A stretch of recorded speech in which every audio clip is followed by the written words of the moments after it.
Meus caros investidores, hoje vamos falar aqui sobre a CEMIG, uma empresa que eu sei que muitos de vocês têm em carteira, seja por ser uma excelente pagadora de dividendos e também por ter agora um histórico de fazer uma bonificação de ações. Existe ali toda uma dúvida a respeito da federalização, a respeito da privatização, mas depois eu vou deixar um vídeo aqui no final para a gente debater mais sobre isso. Vamos então para os resultados e ao final eu vou te mostrar a minha opinião do porquê que eu acredito que a CEMIG não pagará altos dividendos como ela fez no ano de 2024. Para você entender tudo isso aqui, a gente precisa passar pelos resultados, entender a política de dividendos e então olhar para o quanto que ela pagou e o quanto que ela possivelmente poderá pagar para você. Então, para a gente começar, eu queria de início aqui pegar essa parte do resultado. Então, vou trazer aqui a caneta, maravilha. Então, olha só, eles registraram um EBITDA recorde e uma boa geração de caixa operacional. Tanto é que eles trouxeram que o EBITDA registrou um crescimento de 32%. Isso é muito bom, porque normalmente o EBITDA com esse crescimento é difícil a parte lá de despesas gerais e administrativas, né, subir desta mesma maneira, né, também serviços aqui. Então, isso daqui, para mim, é muito interessante. Agora, na parte de investimentos, ele coloca aqui foco no cliente. E esses 5,7 bilhões aqui, eles vão atender à qualidade. Por que eu estou batendo neste ponto em específico? Porque se você bem se recorda, a CEMIG é uma empresa que basicamente tem a sua fonte primária a distribuição de energia, que é uma parte ali que acaba tendo muitos problemas regulatórios por conta de DEC e FEC. Esses dois são indicadores que vão mostrar para a gente o FEC, a frequência em que cai a energia. Então, por exemplo, você vê a frequência com que caiu, então você vê se cai uma, duas, três, 10 vezes durante o mês, quantas vezes cai, durante o ano, quantas vezes cai. E aí você tem que atingir esses parâmetros regulatórios. Agora, o DEC é a duração dessas quedas. Então, vamos imaginar que você teve uma queda, mas que durou ali um segundo, sei lá, piscou a luz de casa, ou seja, bem tranquilo. Mas imagina, em alguns lugares, especialmente São Paulo, que com a Enel nós tivemos muitos problemas, que você teve uma duração da interrupção do fornecimento de energia por horas, dias. Algumas pessoas permaneceram, infelizmente, por mais de semana sem fornecimento de energia. Então, esses indicadores, o DEC e o FEC, eles vão ser muito importantes para a rentabilização da própria CEMIG. Só para a gente entender exatamente isso, vou trazer vocês aqui para a gente perceber que quase aqui 50% da receita é oriunda de distribuição. E a outra parte aqui, 26%, é de geração. Ou seja, em grandes termos aqui, quase ali, vai pegar mais ou menos 70% da receita está atrelado à distribuição e geração de energia. A parte de comercialização, né, que eles vão tratar muito como geração distribuída, a parte de transmissão e gás, nós temos aqui 10, 18, então basicamente aqui nós temos os outros 25, 30% aqui da geração de EBITDA está com esses itens importantes aqui. Por que eu estou batendo muito nessa tecla? Porque eles vão precisar fazer investimentos grandes. E não só isso, nós vamos daqui a pouco dar uma olhada que a dívida da empresa para 2025 e 2026, ela não é baixa. Então, atrelar investimentos, pagamento de dívidas e ainda dividendos pode ser uma tarefa um pouco complicada para a companhia. Só para a gente entender, eu vou trazer vocês aqui para o próprio site de relação com investidores da companhia e ela traz a política de dividendos. Eu quero que você guarde isso. Por quê? Ela vai distribuir 50% do lucro dela. Basicamente, então, você tem o lucro líquido e metade dele, né, 50%, vai ser distribuído para os seus acionistas como dividendos obrigatórios. Ou seja, tudo que ultrapassar 50% são aqueles dividendos facultativos, tá? Ou seja, não são obrigatórios para a companhia pagar. Isso daqui vai ser interessante da gente trabalhar daqui a pouquinho, quando eu falar um pouco mais dos números, tá bom? Então, vamos para voltar aqui, só para a gente entender um pouco mais agora sobre a questão dos investimentos que a companhia pretende fazer, tá bom? Olha só, ela tem alguns investimentos, ela está fortificando esses investimentos de 2022 em diante, subiu muito aqui a quantidade de investimentos, saiu lá de seus 2 para aqui 5, quase 6 bilhões de reais, né? E eles estão planejando fazer investimentos em 2025 na ordem de 6,3 bi, ou seja, vai aumentar ainda mais.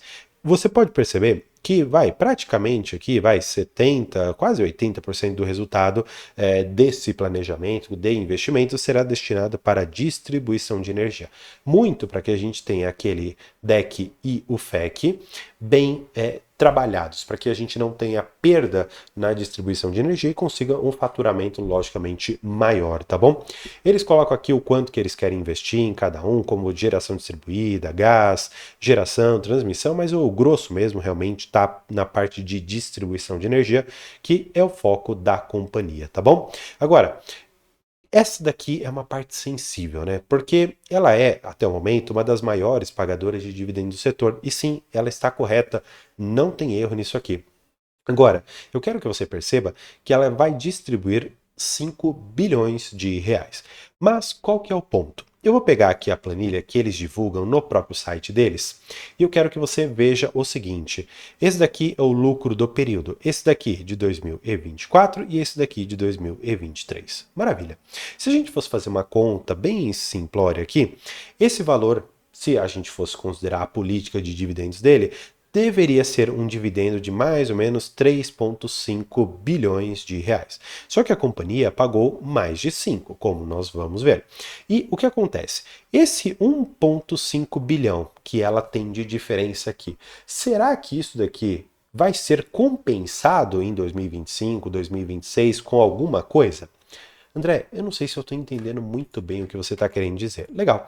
Eu vou trazer mais uma vez vocês aqui para a gente enxergar como foi composto o fluxo de caixa desta companhia.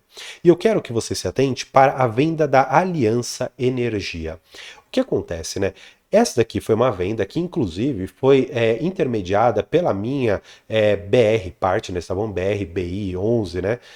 Foi intermediada por ela, mas o ponto é que eles tiveram 2,7 bilhões aqui advindos desta venda da Aliança. O que acontece? O fluxo de caixa operacional da companhia, que foi de quase seus 6 bilhões, seria suficiente para pagar os dividendos se fosse só ele. Entretanto, eu quero que você veja que ela teve que pagar 3 bilhões de empréstimos com debêntures. Além disso, teve aqui investimentos na ordem de 5,3 bi. Ou seja, nessa matemática simples aqui, a gente teria mais ou menos 8,3 bilhões em pagamento de investimentos e na parte também de juros com as suas debêntures e até mesmo o principal desses empréstimos. Portanto, só o caixa que ela gera não seria suficiente para ela honrar tudo que ela tinha que pagar no ano de 2024. O que acontece? Ela fez alguns empréstimos, né? O que acontece? A gente chama isso daqui, quando você pega um empréstimo para pagar outro, é a famosa rolagem de dívida. Ou seja, você tem uma dívida que, por exemplo, vamos supor aqui, IPCA mais 8, essa daqui, eventualmente, né, só para fingir entendimento da ideia aqui, e ela pega, por exemplo, um IPCA mais 6,8. Legal. Faz sentido eu pegar esta nova dívida com um valor menor para pagar essa daqui e ficar pagando essa daqui em diante, né? Basicamente essa é a ideia da rolagem. O que acontece? Você concorda comigo que ela tem aqui 6 bilhões praticamente do seu fluxo de caixa operacional, mais esses 4 aqui que ela pegou, ou seja, em grandes termos, ela teria 10,5 bilhões para trabalhar. O que ela decidiu fazer? Ela pegou esse empréstimo e logo já pagou dividendos. Legal, você praticamente zerou uma coisa com a outra. E o que acontece? Você então finalmente fica só com esse caixa operacional de 6 bilhões para pagar esses 3 e esses 5. Mas a venda da aliança deu para a companhia a possibilidade dela ficar com o caixa mais ou menos no mesmo lugar em que ela começou o ano de 2023. Só para você ter uma ideia, ó, se você for ver o caixa lá de 2023, estava em 2,3 bi. E agora ela encerrou com quase 2,4, um aumento aqui de mais ou menos uns 80 milhões de reais. Essa diferença e essa possibilidade foi muito por conta desta venda aqui da aliança. Senão, ela teria praticamente zerado o caixa dela se não fosse isso. Então, eu quero que você compreenda que o dividendo ele não cai do céu. O dividendo não é uma benesse que a empresa está te dando. O dividendo ele é fruto de uma empresa que consegue gerar caixa pagar as suas obrigações e então destinar alguma coisa para o seu acionista. Eu sempre faço com vocês uma fórmula aqui que é muito simples de entender, que é o fluxo de caixa livre. Ela é basicamente composta pelo fluxo de caixa operacional e você tem que reduzir os investimentos que a companhia fez. Esse fluxo de caixa livre, ele é fundamental para a gente entender o que a empresa pode fazer. Então, se a empresa eventualmente ela tem dívidas para pagar, como é o caso aqui dessas dívidas, ela vai utilizar este valor aqui, ou pelo menos uma boa parte dele, para pagar as dívidas, que a dívida não é tão interessante a companhia ter, especialmente quando você vê, quando você está num cenário de juros muito altos.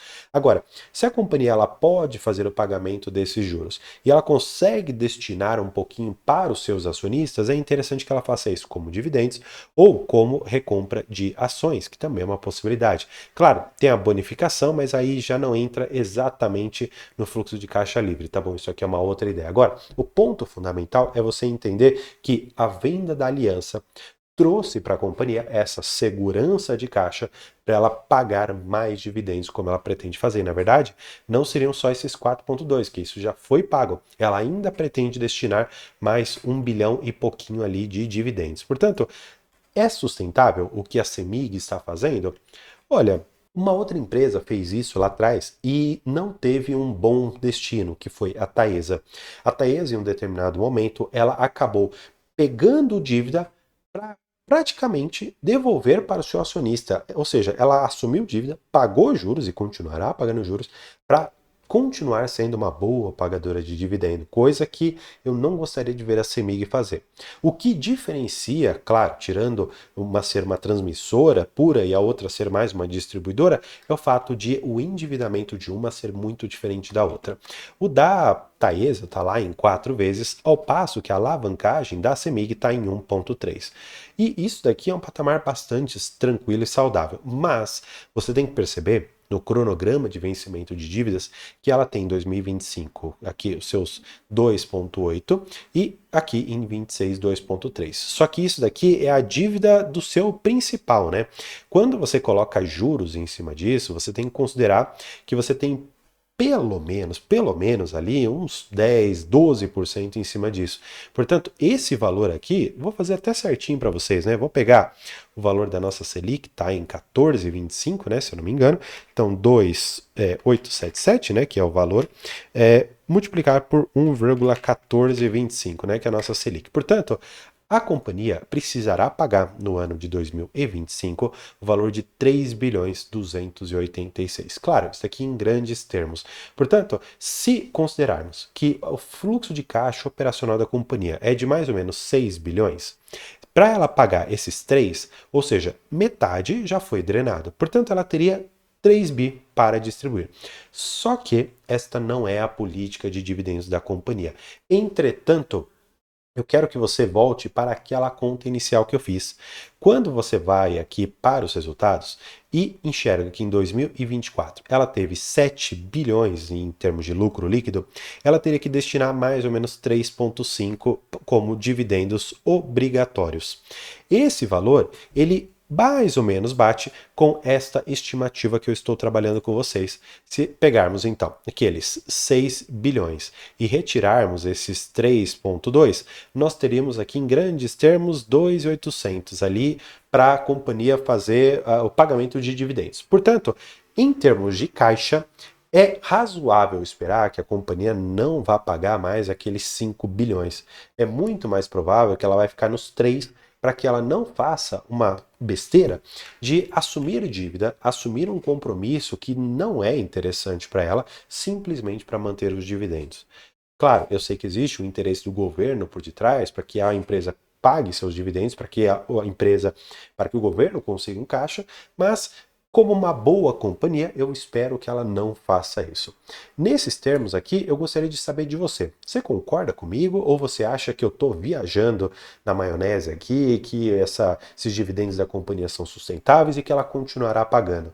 Se você concorda comigo, deixa aqui a sua inscrição e se você não concorda, não tem problema, o canal é aberto, você também pode deixar a sua inscrição aqui embaixo e para você continuar estudando mais sobre CEMIG, vou deixar esse vídeo aqui sobre a federalização para você se inteirar mais ainda sobre o assunto. Por hoje é isso, muito obrigado, tchau!